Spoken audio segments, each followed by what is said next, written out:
Hermanos, Dios me los bendiga. Tengan una feliz tarde de sábado. Me siento feliz por estar acá en la iglesia adventista de Cojutepeque, la número 6. Así que vamos a compartir en esta sociedad de jóvenes un tema profético. Saben, hermanos, de que por eso es que las iglesias no crecen. Dice el Espíritu por así ya en el libro Testimonios para los Ministros, página 112, que cuando la iglesia conozca perfectamente los libros de Daniel y Apocalipsis, habrá un reavivamiento. Y esto es en todas las iglesias. Hay una muerte espiritual. No crecen espiritualmente, no crecen en conocimiento, no crecen en nada. Nuestro nombre precede la Odisea. Somos un pueblo que tibio. Y saben, hermanos, los protestantes nos critican. Y algunas veces les hay razón. Dicen así: ya no vuelvo a ir a la iglesia adventista porque esa iglesia es una iglesia muerta. Claro que a ellos les gusta saltar,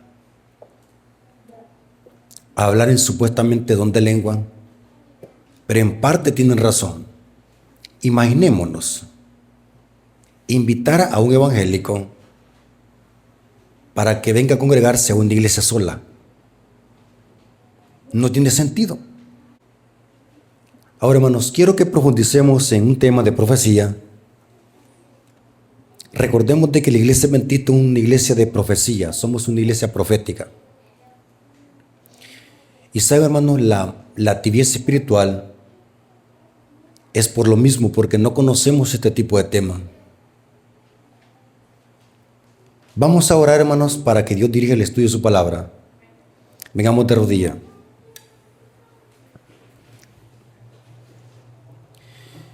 Bendito Señor que estás en el cielo, santificado sea tu nombre. Te agradecemos porque nos permite poder presentar tu palabra. Bendice a tu pueblo, bendice a tus hijos, que podamos aprender y podamos ser llenos de conocimiento. Guíanos con tu Espíritu Santo, te lo suplicamos en el nombre de Jesús. Amén. Hermanos, quiero que abran sus Biblias. Vamos a tener una clase sólida.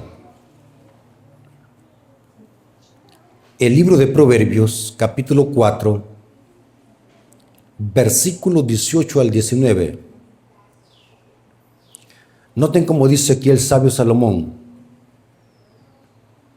Proverbios 4, versículos 18 al 19.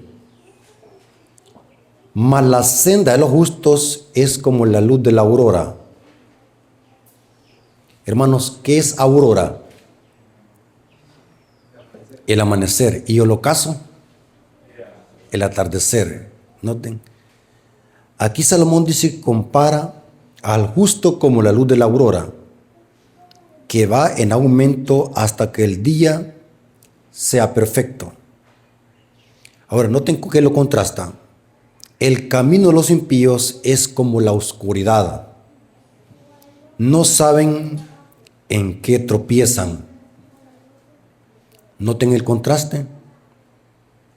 La senda de los justos es como la luz de la aurora, va en aumento, mientras que el camino de los impíos es como la oscuridad. No saben en qué tropiezan.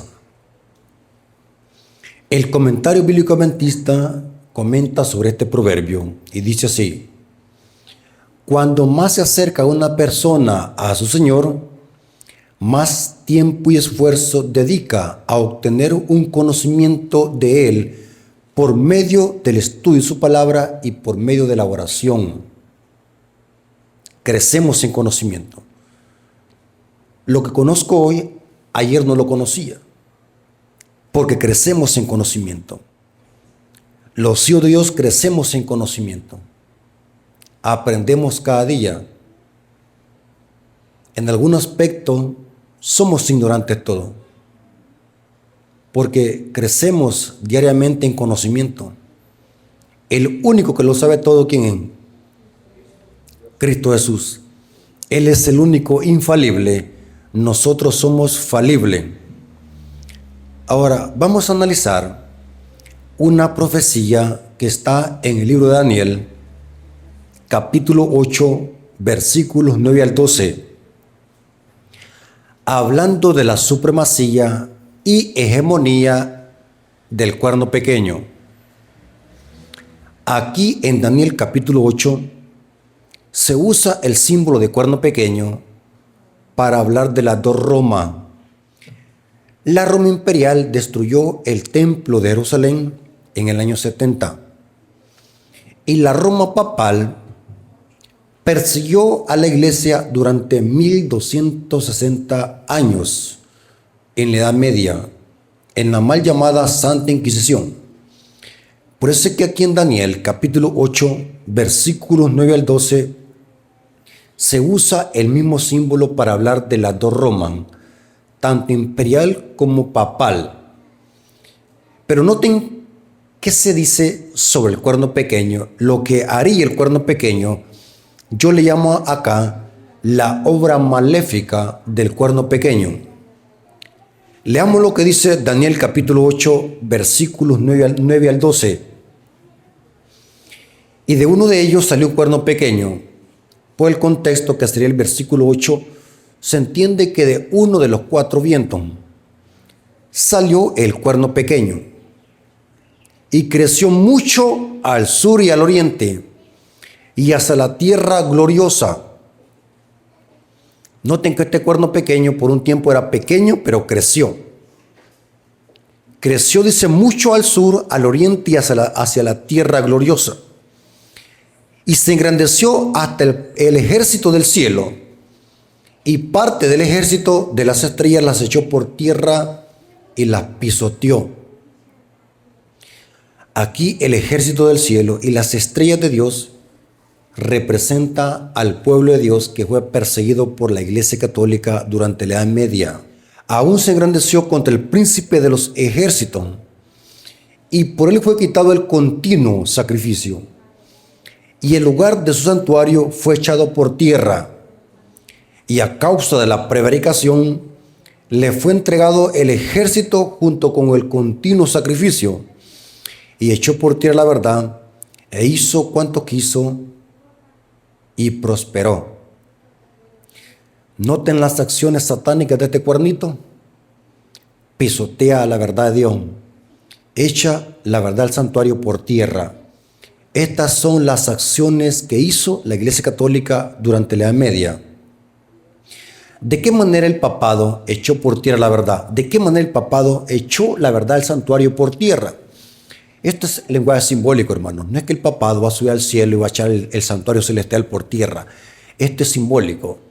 Es un énfasis a lo que hizo la Iglesia Católica durante la Edad Media, al establecer un falso sistema de sacerdote. Atacó el santuario celestial. Sabe, hermanos, que todas las creencias de la Iglesia Adventista, todas nuestras doctrinas están basadas en el santuario. Todas. Saben de que durante la Edad Media la Iglesia Católica inventó la misa, el purgatorio. ¿Saben qué es el purgatorio? La invocación de los santos, la transubstanciación, la misa. La gente, para poder confesar sus pecados, iba donde un sacerdote católico. De esa manera, este cuernito echó la verdad por tierra y la pisoteó. Noten, y aún sigue la Iglesia Católica pisoteando la verdad de Dios con un falso sistema de sacerdotes terrenales. La gente, en lugar de ver a Cristo en el cielo, van a confesarse donde un sacerdote terrenal.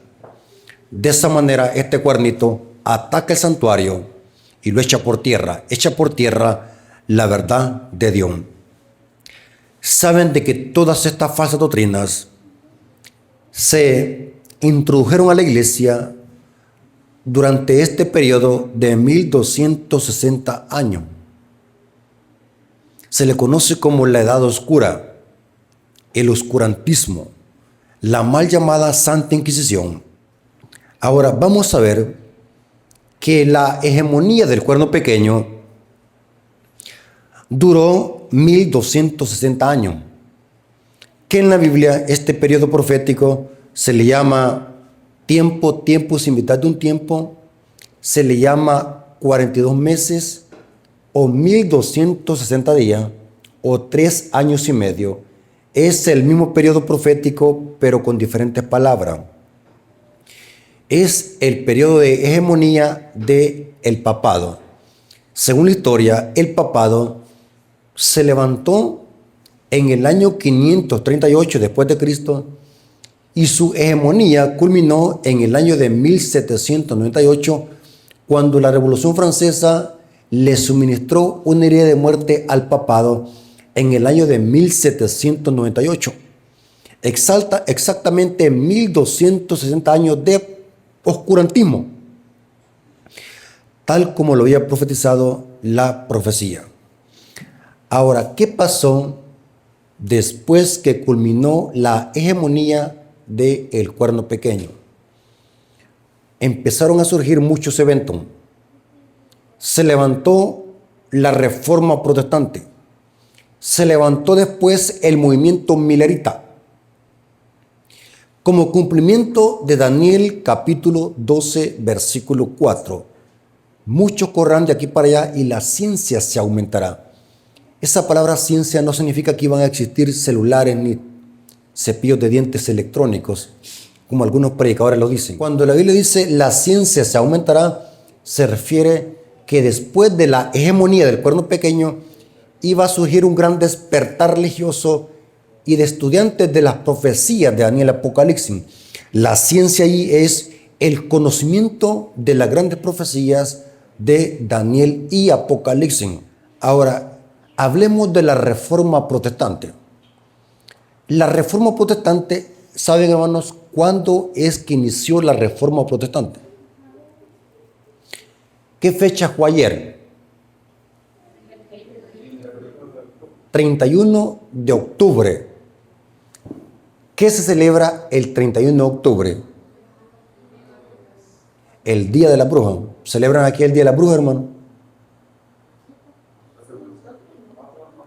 Hay padres que visten a sus niños con disfraces y los mandan a pedir dulce. Es el colmo de la ignorancia. Pero qué interesante, ¿saben, hermanos, que la Reforma Protestante, ¿saben cuándo inició? También el día de ¿qué? De la bruja. ¿Coincidencia o era profecía? ¿Por qué la Reforma Protestante surgió el mismo día que se celebra Halloween? ¿Saben qué es lo que pasó un 31 de octubre de 1517 en Alemania? El Día de la Bruja. Un monje católico llamado Martín Lutero estaba clavando sus 95 tesis en la puerta de la iglesia de Wittenberg en Alemania. 95 tesis. Eran 95 proposiciones para reformar a la iglesia católica por los abusos y falsas doctrinas que la iglesia católica enseñaba para recaudar dinero a través de la ignorancia de la gente y a través de las indulgencias. La iglesia católica sostenía de que cuanto más era el pago, más pronto salía el alma del purgatorio. Las indulgencias. Saben de que la Reforma Protestante fue un golpe mortal para la iglesia católica, porque eso fue el inicio para la Reforma Protestante. 31 de octubre de 1517. La pregunta es, ¿por qué Martín Lutero tuvo que buscar un día de las brujas para clavar sus 95 tesis y no buscar otro día? ¿Saben cuál es la respuesta? ¿La conoce alguien? ¿O quieren la respuesta? ¿Saben, hermanos, que los hijos de Dios tenemos que ser sabios? Tenemos que ser inteligentes, eso dice la Biblia. ¿Por qué Martín Lutero buscó un 31 de octubre de 1517 para clavar sus 95 tesis? Les explico. ¿Saben de que la fiesta de Halloween es una fiesta satánica de origen celta? Los celtas celebraban esta fiesta a un famoso dios, el dios de las agriculturas, llamado Samaín o Sanjay. Y esta fiesta de Halloween, que la palabra Halloween significa víspera de todos los santos. Esta fiesta de Halloween se celebraba desde 3 días duraba. Empezaba el 31 de octubre y terminaba el 2 de noviembre. 3 días se celebraba la fiesta de Halloween. Y lo hacían con disfraces, hacían fogata. Era una fiesta espiritista, porque se creía de que los espíritus de los difuntos salían en esa fiesta. Pero es interesante, hermano, que el diablo es astuto. Hoy decía en mi iglesia La Esperanza, porque me tocó en la escuela sabática, que el diablo es cerebro, pero su inteligencia la usa ¿para qué? Para el mal. Pero que es astuto, sí es astuto. Yo explicaba en mi iglesia que los que somos bobos, ¿quiénes somos? Nosotros. ¿Sabe qué es lo que hizo la Iglesia Católica? Cuando surgió el romanismo fusionó el Día de los Muertos con la fiesta de Halloween. O sea que el Día de los Difuntos es una mezcla de Halloween. Día de los Difuntos, víspera de Todos los Santos. Con la llegada de la Iglesia Católica a Halloween le puso Día de los Santos Difuntos. ¿Qué día celebra o qué es lo que celebra la Iglesia Católica mañana? ¿El día de qué? De los muertos. Van a coronar. Pero es el mismo Halloween disfrazado. Los católicos no saben eso, que el Día de los Muertos se fusionó, una mezcla de Halloween.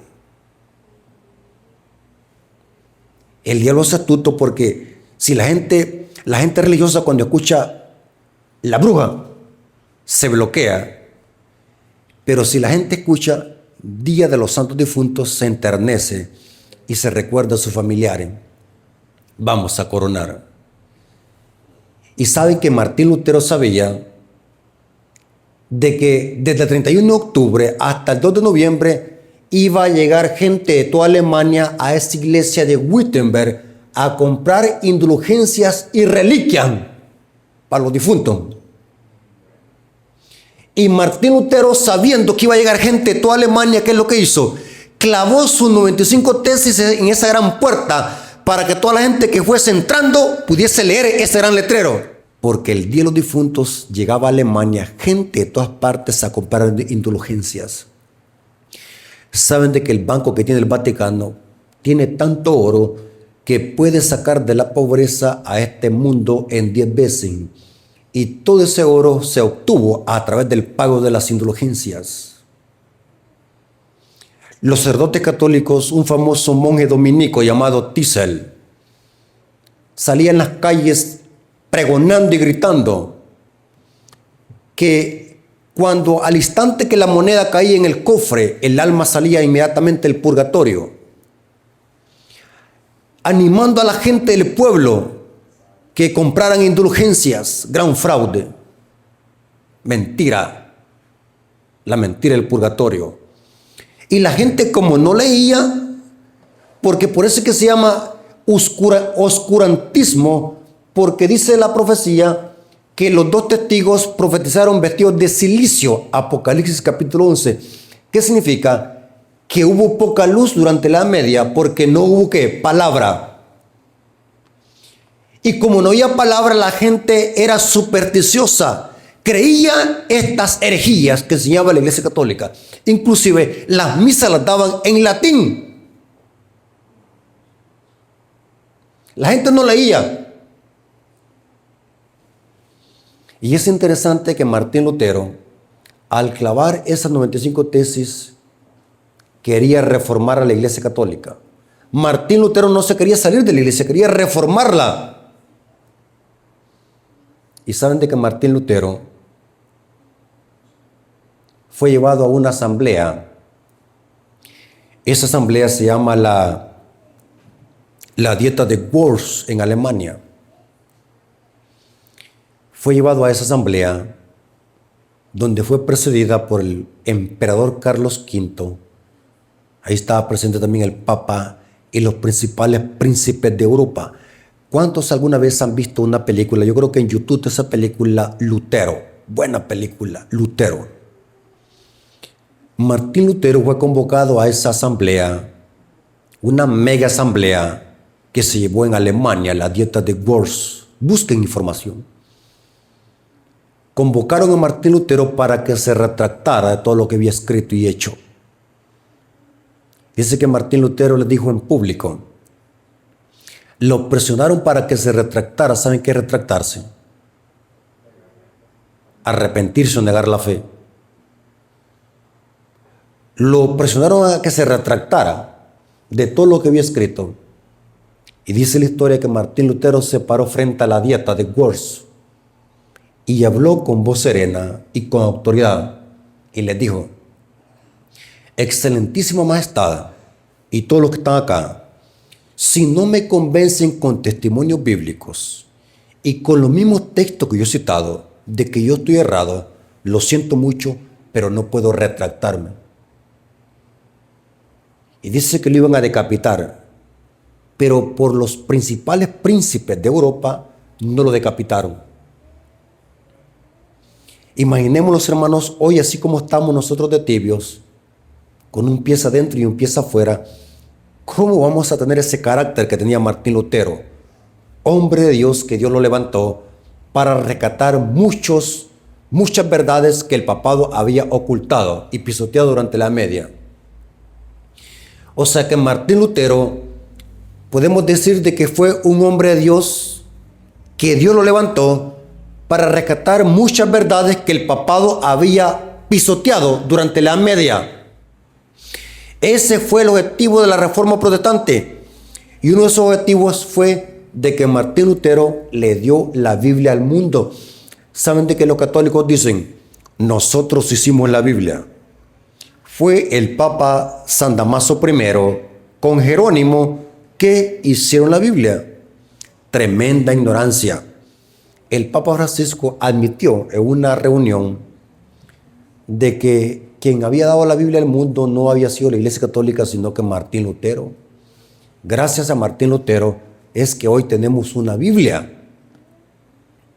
No fue la Iglesia Católica. La Iglesia Católica durante la Edad Media lo que hacía es matar a quienes tenían este libro. Por tener este libro la gente era llevada a la hoguera durante la Edad Media. La Reforma Protestante lo que hizo es rescatar. La Reforma Protestante fue como un respiro para que la iglesia empezara a estudiar la palabra de Dios. He sacado algunas verdades que Martín Lutero rescató. La Reforma Protestante surgió a finales del siglo XVI y a principios del siglo XVII. Algunas de las verdades que la Reforma Protestante rescató es la siguiente. La sola Escritura. La sola Escritura sostiene de que toda doctrina y creencia y doctrina debe sostenerse con la Biblia sola. Esto no le pareció a la Iglesia Católica, porque la Iglesia Católica cree de que vale más los concilios, lo que dice la tradición, y no lo que dice la Biblia. Por eso es que la Reforma dijo, sola Escritura. Un católico, escuche bien lo que le voy a decir. Un católico, si usted le muestra con la Biblia algo, no se lo va a creer. Porque para ellos es más importante la tradición, lo que dice el catecismo y lo que dicen los concilios. Porque la Iglesia Católica, todas las creencias y doctrinas que tiene son fuera de la Biblia. El purgatorio, el bautismo de bebé, el celibato sacerdotal, la confesión auricular, el oficio de los sacerdotes y papa. Por eso es que ellos dicen, admitimos de que eso no está en la Biblia textualmente, pero lo creemos por la tradición. Nosotros creemos de que María fue asunta al cielo. No lo dice la Biblia, lo creemos por la tradición. Es cierto que la Biblia no dice que hay que guardar el día domingo, pero lo creemos por la tradición, dicen ellos, porque los primeros padres de la iglesia guardaban el domingo. O sea, las enseñanzas de la Iglesia Católica están sostenidas con la pura tradición. Por eso es que la sola escritura no era conveniente para la Iglesia Católica. Otra verdad que rescató la Reforma, la salvación por la fe. Y saben, hermanos, que el versículo de la Reforma protestante, ¿saben cuál era? Romanos 1:17. El justo por la ¿qué? Fe vivirá. Porque la gente durante la Edad Media, ¿sabe qué es lo que enseñaba la Iglesia Católica? Que para obtener el favor de Dios tenían que comprar las indulgencias. La gente tiene que caminar una escalera, la escalera Pilato en Roma, a pura rodilla. La gente se desangraba hasta que le llegaba al hueso, pidiendo perdón. Porque la gente creía de que para salvarse tenían que hacer buenas obras. Y Martín Lutero observó eso, que eso era satánico. Era un ataque al evangelio. Porque la salvación es por fe y por medio de la fe. Otra verdad que la Reforma protestante rescató es el sacerdocio universal de todos los creyentes. Según la Biblia, ya no existen sacerdotes terrenales como ministerio. Caducaron con la muerte de Cristo. Cristo hoy es nuestro ¿qué? Sumo sacerdote. Y la iglesia espiritualmente llega a formar un sacerdocio espiritual, nación santa, dice Pedro. O sea que la Reforma rescató el sacerdocio universal de todos los creyentes. Porque hoy, para ir al Padre o para ir al Hijo, no tenemos que buscar un sacerdote terrenal como se hacía en el santuario. Hoy, como sacerdotes, la iglesia, vamos directamente a Cristo. No necesitamos un mediador. Mientras que la Iglesia Católica sostiene de que antes de ir a Cristo tenemos que pasar por un sacerdote, y después del sacerdote tenemos que ir donde María, y después de María vamos donde Cristo, y después donde Cristo vamos al Padre. Mire qué enredo. La Reforma protestante rescató eso. Eso es una mentira. ¿Saben de qué otra verdad rescató la Reforma?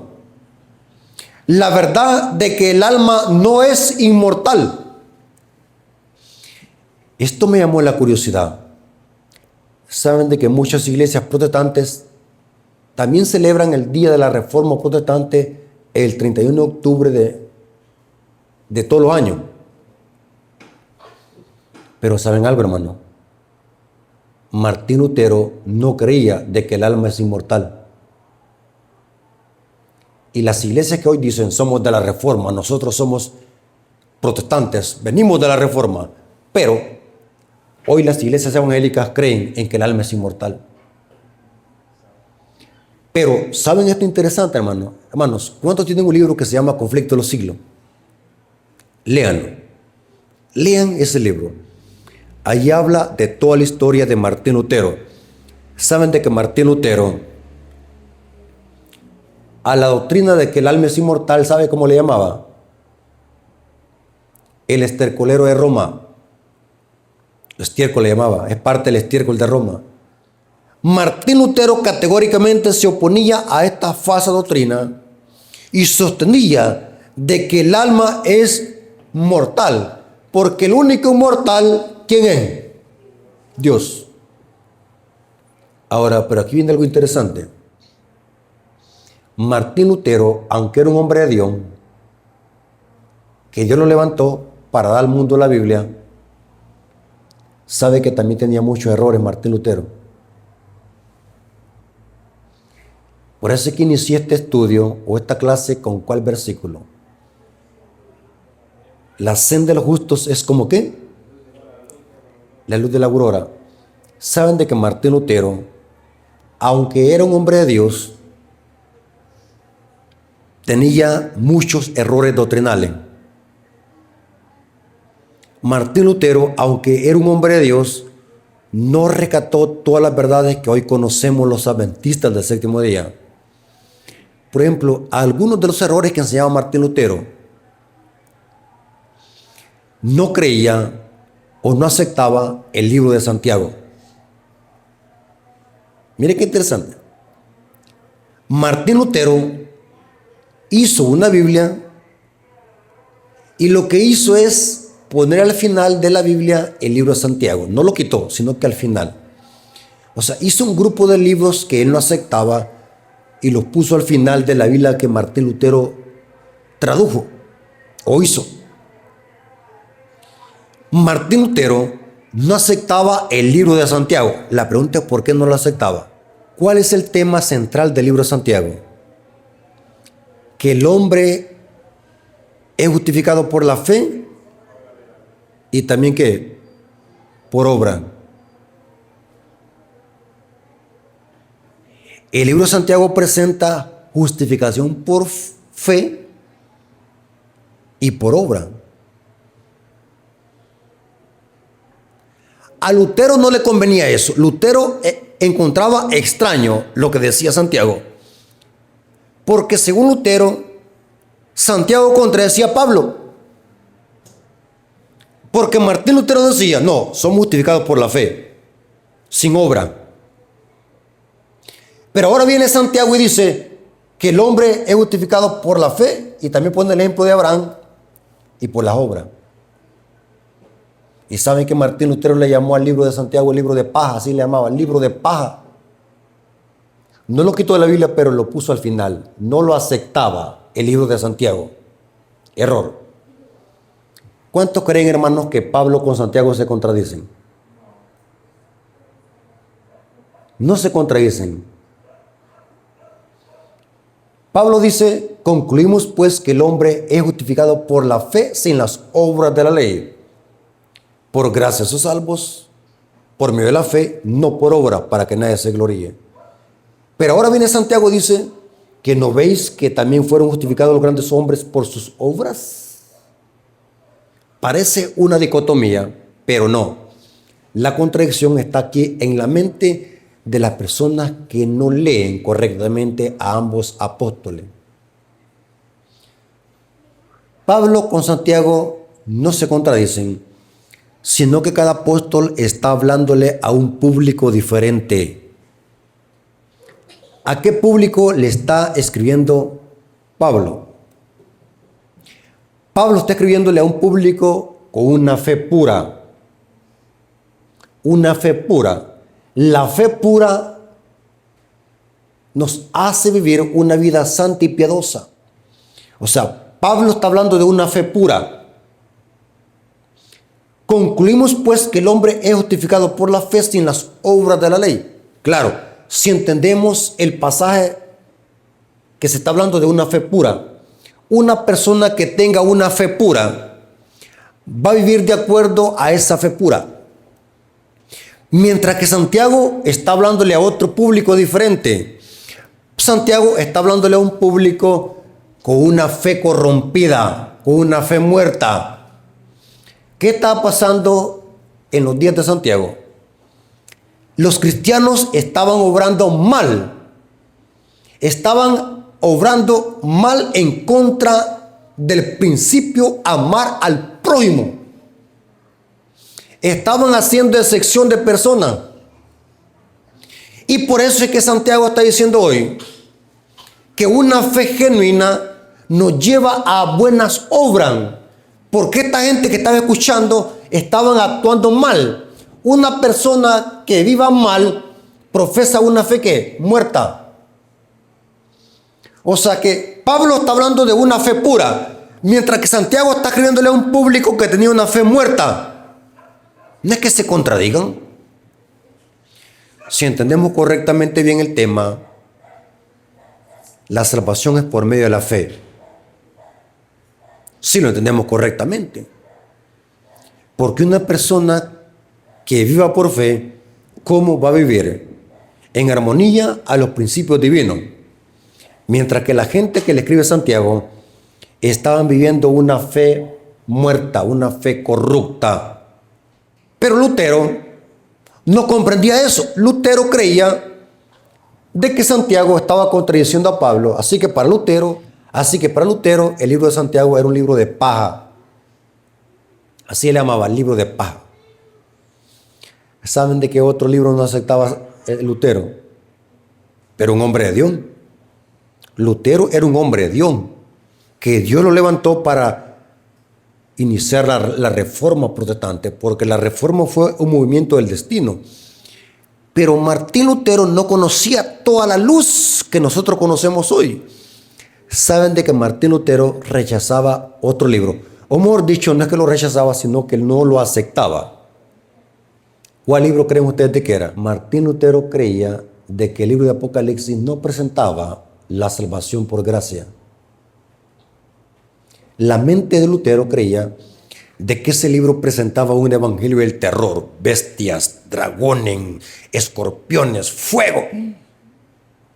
Martín Lutero, en su mente limitada, creía de que ese libro no tenía que estar allí. Pero los adventistas, cuando leemos el libro de Apocalipsis, sabemos de que el libro de Apocalipsis está saturado del evangelio de Cristo, está saturado del evangelio, de la gracia de Cristo. ¿Saben cuántas veces se menciona la palabra cordero en Apocalipsis? 26 veces. ¿Y quién es el cordero? Cristo. El libro que más habla del evangelio es el libro de Apocalipsis. Pero Martín Lutero no miraba eso. No aceptaba también el libro de Apocalipsis. Ni tampoco el libro de Santiago. Ahora, ¿qué dijéramos del sábado? Martín Lutero tampoco no aceptaba el sábado. Lutero consideraba el sábado como una adiáfora. ¿Qué es esto, adiáfora? Una cuestión indiferente, no esencial para la salvación. O sea, Martín Lutero veía de que el día sábado es el día de reposo del cuarto mandamiento, pero él lo miraba como no necesario para la salvación.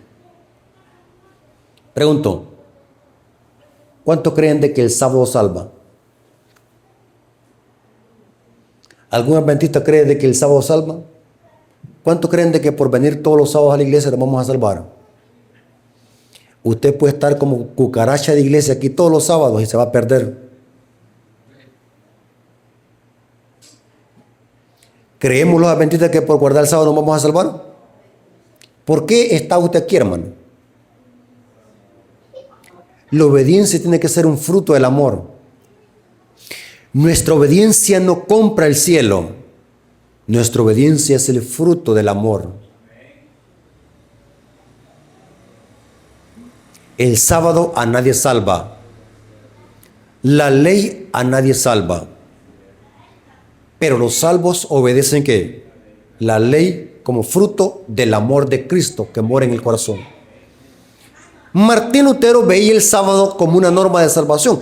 Y Martín Lutero decía, no, por guardar el sábado no me salvo. Así que Martín Lutero veía el sábado como algo secundario, no era algo importante para Lutero.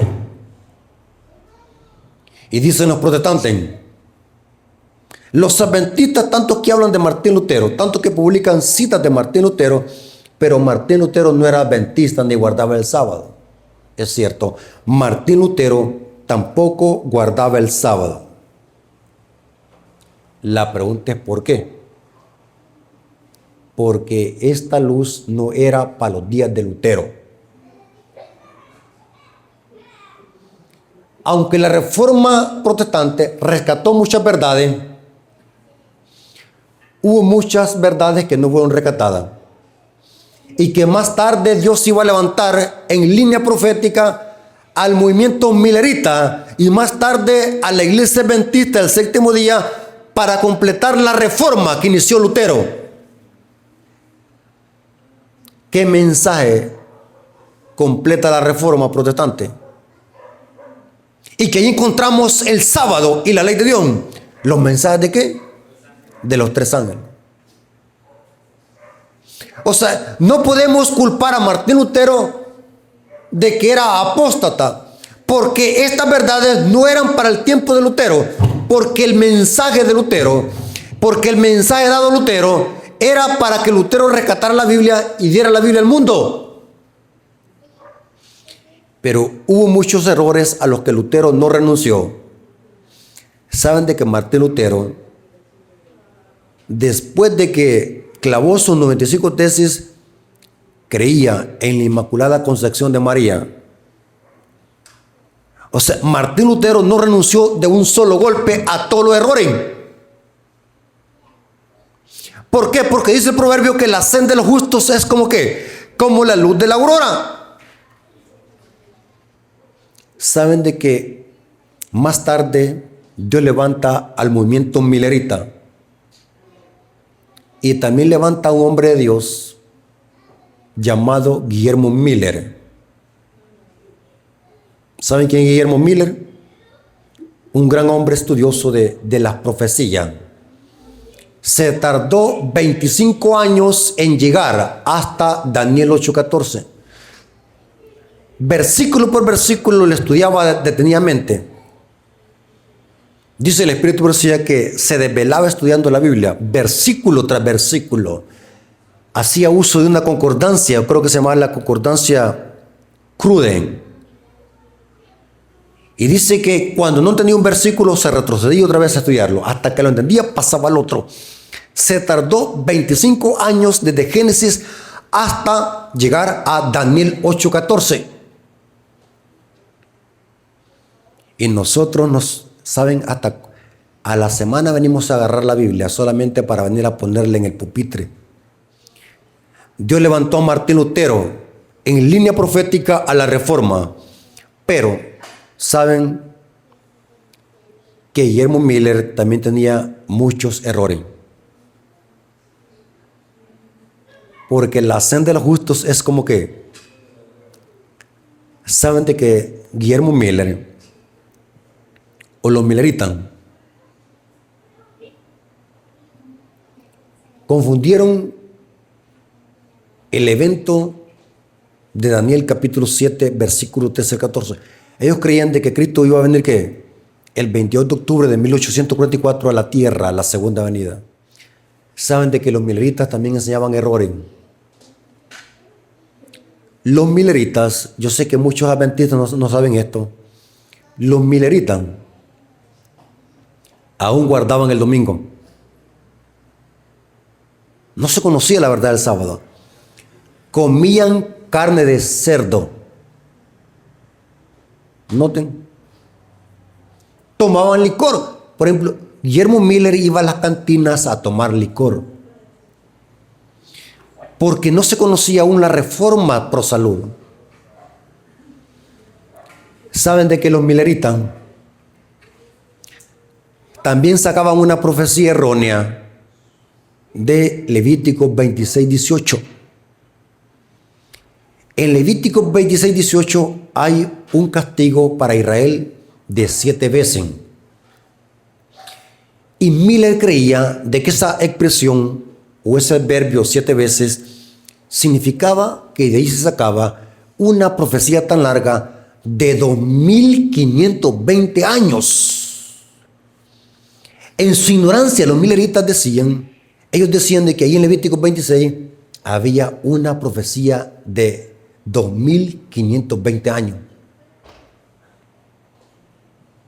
Y también esta profecía de los 2520 años la sacaban de los 7 tiempos de Daniel 4:16.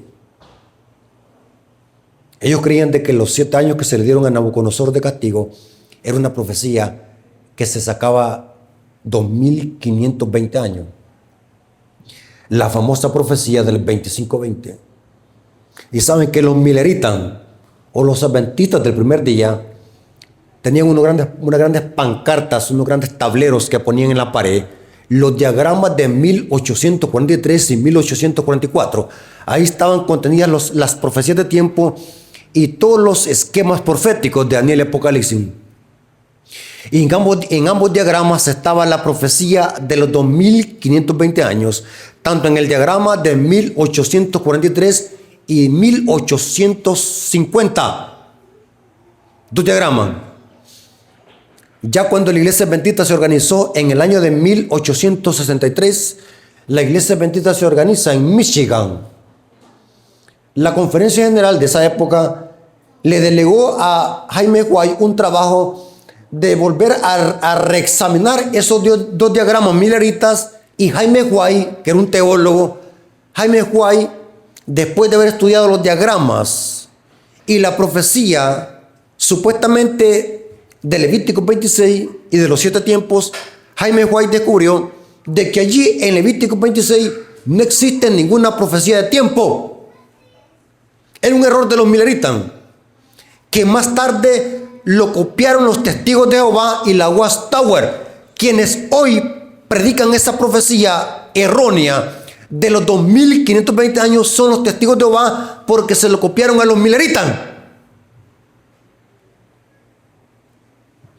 Una profecía tan larga de 2520 años sacada de Levítico 26 por los mileritas y más tarde copiada por los testigos de Jehová, porque los testigos de Jehová salieron de los mileritas. Los mileritas, aunque fue un movimiento levantado por Dios, pero tenía muchos errores, porque la senda de los justos es como la luz de la aurora.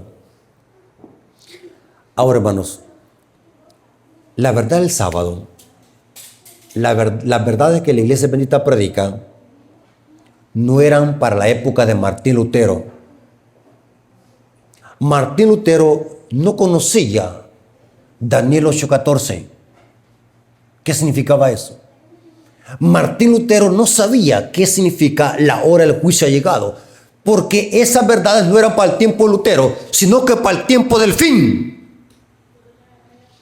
Dios iba a levantar a una iglesia peculiar y distintiva, la Iglesia Adventista del Séptimo Día, para rescatar todas las verdades que no pudo rescatar la Reforma Protestante. La Iglesia Adventista, a través de los mensajes de los 3 ángeles, completamos la Reforma. En los mensajes de los 3 ángeles están las creencias y doctrinas que distinguen a la Iglesia Adventista de Babilonia. Dígame usted una creencia que solamente la Iglesia Adventista le enseña, que no le enseña ninguna iglesia evangélica. El santuario. La reforma pro salud. El juicio ha llegado. Los mandamientos de Dios. El estado de los muertos. Noten. La segunda venida de Cristo, no rapto secreto. El don de profecía. Eso lo encontramos en los mensajes de los 3 ángeles. O sea, el mensaje que completa la Reforma Protestante son los mensajes de los 3 ángeles. Noten cómo dice Conflicto de los Siglos, página 138, párrafo 2. Conflicto de los Siglos, página 138, párrafo 2 dice: la Reforma no terminó como muchos creen. Al concluir la vida de Lutero, tiene aún que seguir hasta el fin del mundo. Noten que la Reforma allá inició, pero va a seguir hasta el fin del mundo. Lutero tuvo una obra que hacer, la de dar a conocer a otros la luz de Dios, pero él no recibió toda la luz que iba a ser dada al mundo. Desde aquel tiempo hasta hoy, sin interrupción, nuevas luces han brillado sobre las Escrituras y nuevas verdades han sido dadas a conocer. O sea, que estos reformadores, aunque no guardaron el sábado, se van a salvar porque no era luz para ellos. Porque Dios nos juzga de acuerdo a la luz que recibimos. Porque la senda de los justos es como la luz que de la aurora. Ahora, para terminar, voy a leer 2 citas del Espíritu Profecía que corroboran que estas verdades que hoy predica la Iglesia Adventista no contradicen la Reforma Protestante, sino que la completan, ¿cómo podemos llamar? La complementan. El mensaje que predica la Iglesia Adventista no contradice la Reforma, al contrario, la complementa. ¿Saben de que nosotros los adventistas creemos en la sola Escritura? Sin Elena de White o con Elena de White, yo puedo darle un estudio evangélico de las 2300 tardes y mañanas. Sin usar a Elena de White, yo puedo demostrarle a un católico o un protestante por qué creemos en la Reforma Pro Salud. Hay vasta información que la Biblia enseña que debemos de cuidar ¿qué? Nuestro cuerpo. Sin Elena de White, yo puedo darle un estudio a un evangélico para demostrarle que el sábado sigue vigente como los demás mandamientos de la ley de Dios. Creemos en la sola Escritura. Entonces, ¿para qué tenemos a Elena de White? Nos dicen los evangélicos. ¿Por qué citan a Elena de White? Si creen en la sola Escritura, ¿por qué citan a Elena de White? ¿Saben por qué la citamos? Porque el objetivo de los escritos de Elena de White o del don de profecía no es para inventar doctrinas bíblicas ni para quitar doctrinas, sino para ampliar la verdad bíblica. ¿Saben para qué sirve un microscopio? Un microscopio nos ayuda a ver lo que no se puede ver a simple vista. Amplía lo pequeño. Lo que hace el don de profecía, los escritos de Elena de White, es amplificar como un microscopio lo que no podemos ver a simple vista. Ejemplo. Un ejemplo como Elena de White amplía la Biblia y nos lleva a la Biblia. Dice la Biblia que Dios maldijo a la serpiente y le dijo: sobre tu pecho te arrastrarás y polvo comerás. Pregunto, si ese era un castigo para la serpiente que se iba a arrastrar, significa que antes no se arrastraba la serpiente, sino que volaba. Eso no lo dice la Biblia textualmente, pero se infiere. Pero cuando vamos a los escritos de Elena de White, dice que la serpiente volaba. Y saben que hay adventistas que dicen: yo uso solo la Biblia, soy ignorante. Hay adventistas que no creen en Elena de White porque son también ignorantes del tema. Porque si en verdad creyeran en la Biblia, creyeran en lo que dice Elena de White, porque lo que dice Elena de White está en perfecta armonía con la Biblia. Historia de la Redención, página 370, párrafo 1 hasta el párrafo 2. Esta cita necesito que la puedan anotar. Historia de la Redención, páginas 370, párrafo 1 y párrafo 2. Dice: la reforma no terminó con Lutero, como algunos suponen. Debe continuar hasta el fin de la historia del mundo, pero no recibió toda la luz que se debía dar al mundo. Desde esa época hasta ahora, continuamente ha estado brillando nueva luz sobre las Escrituras y se han ido desarrollando constantemente nuevas verdades. Los adventistas no los cerramos a que puedan surgir nuevas verdades. Saben de que antes teníamos 27 creencias, hoy tenemos ¿qué? 28, porque Dios nos va dando más conocimiento, más luz, pero dice Elena de White que cualquier luz que venga hacia nosotros tenemos que probarla a la ley y al testimonio. ¿Dios va a dar más luz a su pueblo? Sí, pero tenemos que probar esa luz. Ahora, noten el siguiente párrafo. Lutero y sus colaboradores llevaron a cabo una noble tarea en favor de Dios. Pero como salieron de la Iglesia Católica, como habían creído ellos mismos sus doctrinas y las habían defendido, no se podía esperar que descubrieran de golpe todos sus errores. Su obra consistió en quebrantar las cadenas de Roma y dar la Biblia al mundo. Noten que el mensaje de Lutero no era predicar del sábado, no era predicar de la ley de Dios, no era predicar de la Reforma Pro Salud, porque ese mensaje de Dios lo iba a dar más tarde a la Iglesia Adventista.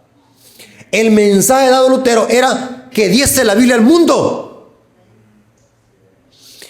Pero había importantes verdades que no se descubrieron. Noten. Y graves errores a los que no renunciaron.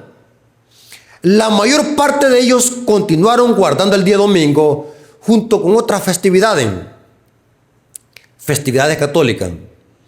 Es verdad que consideraron que su observancia no se basaba en autoridad divina alguna, pero creyeron que había que guardarlo por ser un día de culto generalmente aceptado.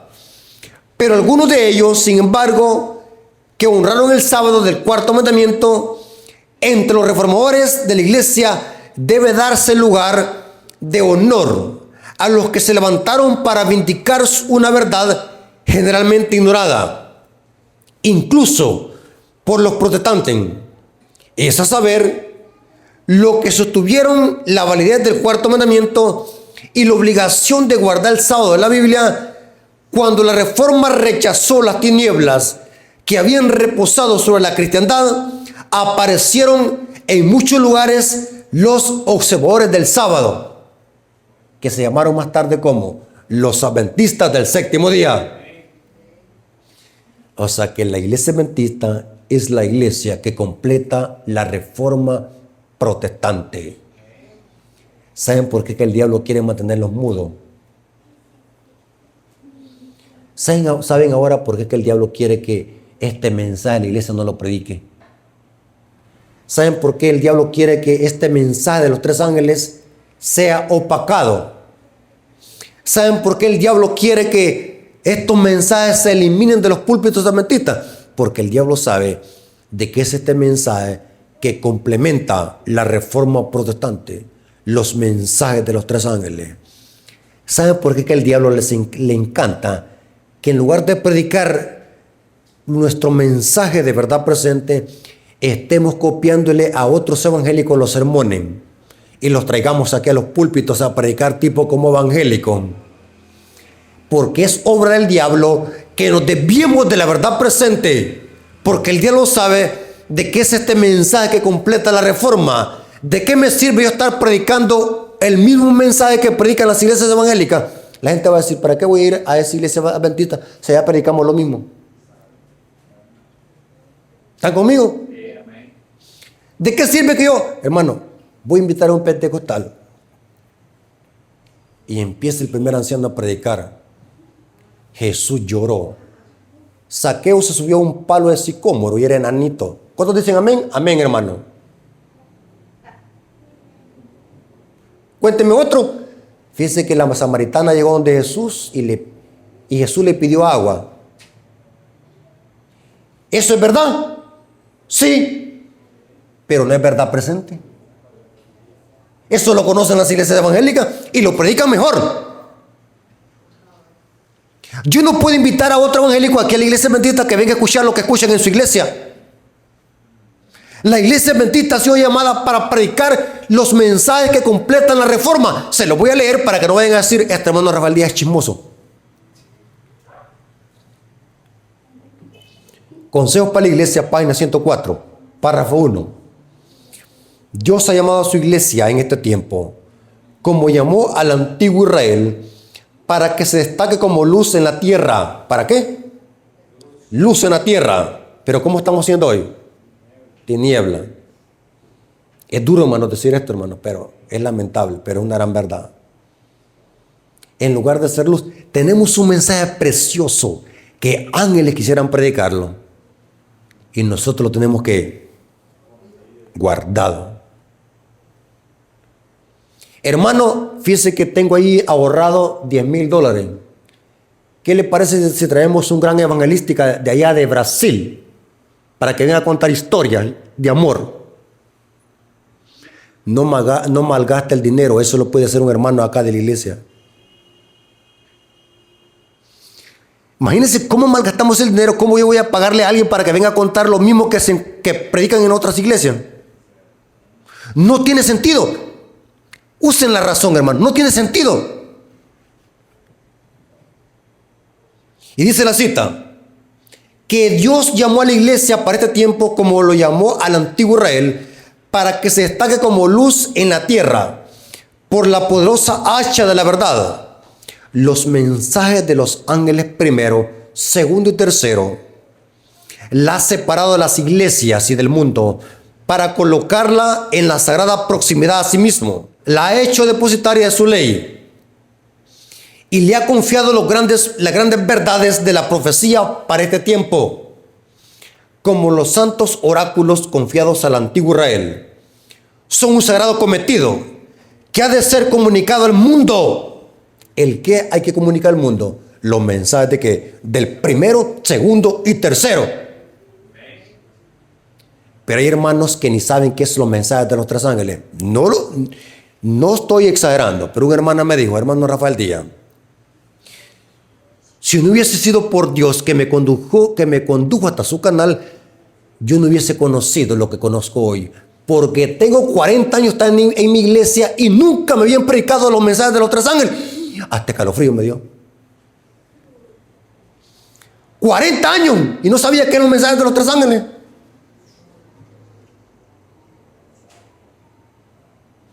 Pero para celebrar el Día de las Madres, el Día del Niño, el Día de la Coneja de Pascua, ahí sí son buenos. Pero para tener un seminario de profecía bíblica, y noten, la ha hecho depositaria de su ley. Le ha confiado las grandes verdades de la profecía para este tiempo, como los santos oráculos confiados al antiguo Israel. Son un sagrado cometido que ha de ser comunicado al mundo. Los tres ángeles de Apocalipsis 14 representan a aquellos que aceptan la luz de los mensajes de Dios y salen como agentes suyos para pregonar las amonestaciones por toda la anchura y longitud de la tierra. Hermanos, ¿saben que nosotros somos los verdaderos protestantes? ¿Saben? Allá afuera, ¿saben cómo le llama Elena de White? El protestantismo apóstata. Porque se apartaron de la reforma. Si en verdad quisiéramos llamar a los protestantes, somos nosotros los protestantes genuinos. ¿Saben de que los reformadores apuntaban al papado como al anticristo de la Biblia? Usaban el método historicista Martín Lutero, Zwinglio, Jerónimo y Juan Hus. Apuntaban al papado como al anticristo de las profecías. ¿Qué es lo que dicen hoy las iglesias protestantes? ¿Quién es el anticristo? Un hombre bien apuesto, bien atractivo, que se va a levantar en el tercer templo de Jerusalén y va a reinar en el trono de David. Pura teología jesuita. ¿Quiénes son ahora los protestantes historicistas? Somos nosotros. Somos los únicos que decimos que el anticristo está allá en Roma, no en Jerusalén. Hermanos, tenemos un precioso mensaje y son los mensajes de los tres ángeles. Es un privilegio, sí, pero una gran responsabilidad. Conocer este mensaje y no predicarlo es como negarlo. Es lamentable ver de que tenemos un precioso mensaje, pero casi nadie lo está predicando en la iglesia. Los púlpitos adventistas, hay una gran ausencia de estos mensajes. Por eso es que yo invito a todas las iglesias, hoy que hay libertad de expresión, tenemos que hacer seminarios de profecía, vigilia donde se predica profecía, hacer conferencias. No estemos encerrados en estas cuatro paredes como que si fuéramos cuyos. ¿Saben qué es un cuyo? ¿Conocen los cuyos? ¿Ah? Los hámsters son así pequeñitos, son tipo como ratas. Los cuyos son más grandes. Es tipo como un capibara, que solamente encerrados y encuevados pasan. Dios no ha llamado a la iglesia bendita para que esté encerrada, sino para que prediquemos los mensajes de los tres ángeles. Dios les bendiga, hermanos, y que la honra y la gloria sea para nuestro Dios.